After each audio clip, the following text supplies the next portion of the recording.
Sveiki, su jumis Loftas TV, aš esu Jonas Braškys, aš muzikinio tinklaraščio Gintariniai akiniai. Ir šiandien ketvirtadienį pas mus vyksta festivalis Summer in the City, kurio pagrindinės žvaigždės grupė iš Islandijos ir Farero salų Kiasmos. Nice to see you guys here. We've been waiting for you. How's the simple question, the most banal question of them all? How's Lithuania? How are you doing here? Is it a bit hot to you? It's a bit hot, but it's nice. I've been there 3 days, been walking around the city. It's a really nice city. Cool city. I have actually saw you yesterday walking around. I was really surprised. I went from my hairdressers and we were talking what concert we're gonna see, and we were talking about Kiasmos. Oh. And you were just walking around like, okay, that's... I saw some hairdressers yesterday. Maybe you were in there. Yeah. Personally, I've seen you last year in Poland in Open Air Festival. Oh yeah. It was a great show. I've seen you after a Moderat performance.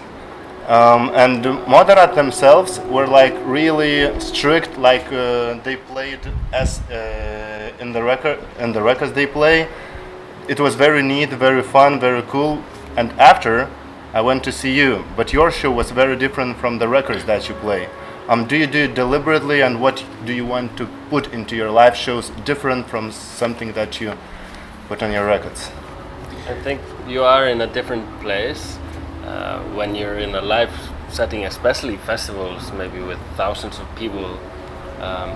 If you imagine you would be writing the song there, you would have ended up with a different song, you know. So I think it's good to approach the live show. And how does the audience make an impact during the show? Because you, as I've heard in the interview, sometimes you feel that you are having a good time, but the audience is not having such a good time, and vice versa. How does it impact during the performance?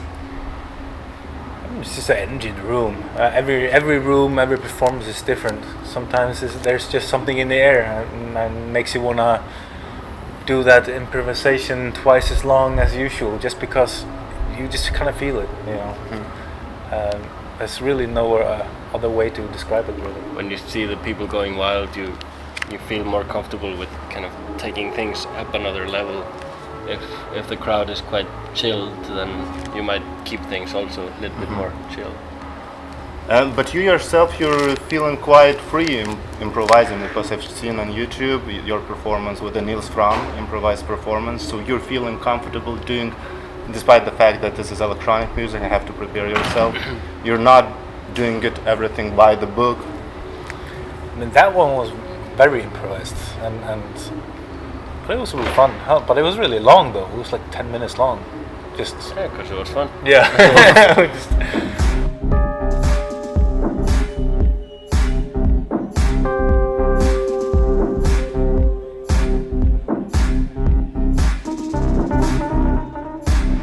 The thing is, with electronic music, I'm not comfortable with doing a whole show improvised, because the nature of electronic music is that it's produced. You know, there's every single hit needs to be thought out and in the right place. Like, that's where the grooves come from. That's where the sonic kind of world comes from.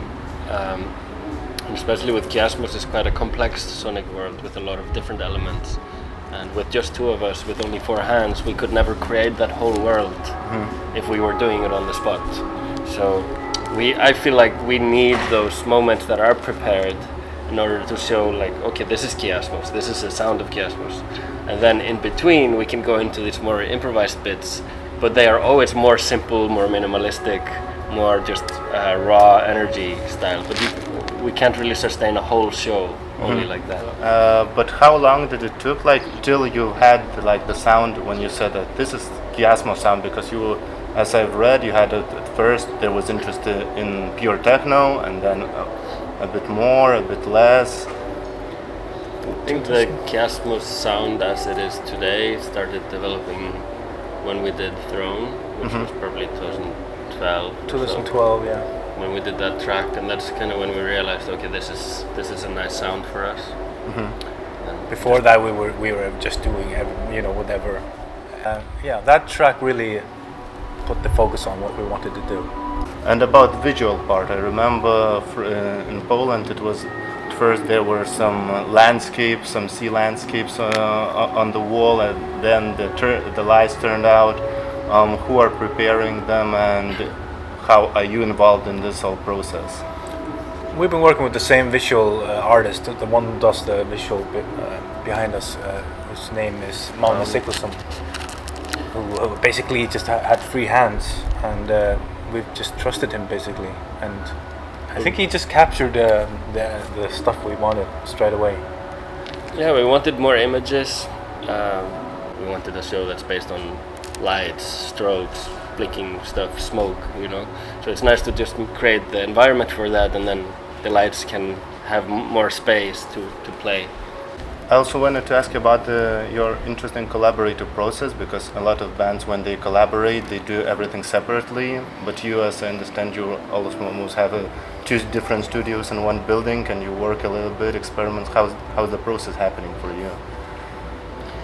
Yeah, we have our studios in the same building, actually. My studio and Janus' studio are next to each other.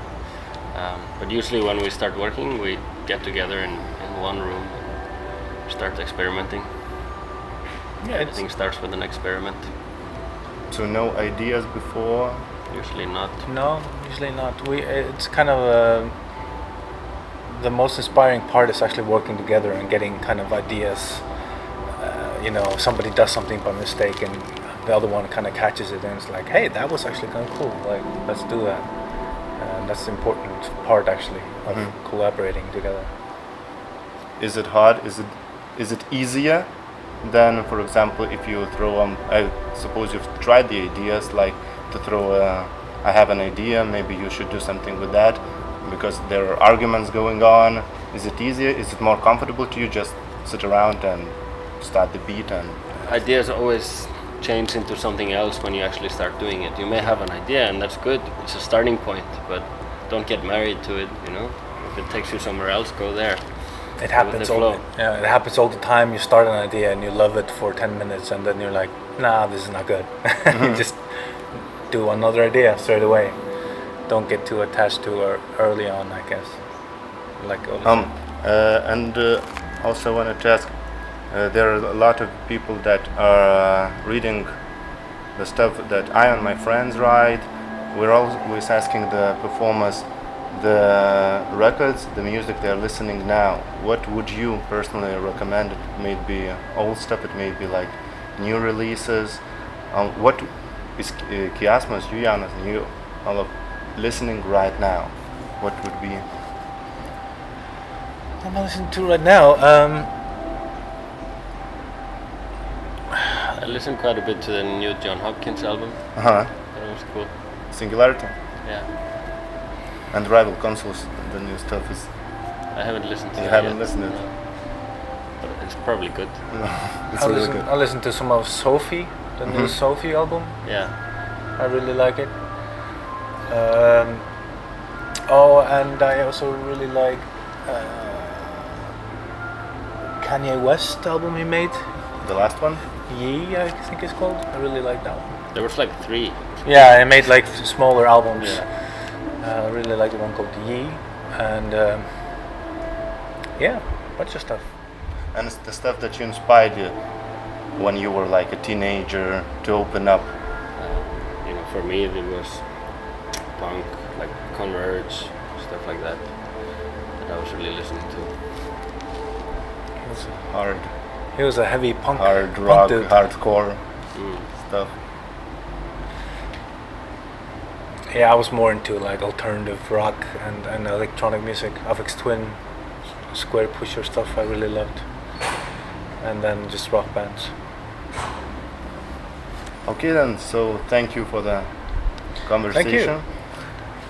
Su jumis buvo Loftas TV, puikiai Islandų ambient techno grupė Kiasmos, aš Jonas Gintarinė Kinė ir susitikimų kitą kartą. Dėkui labai.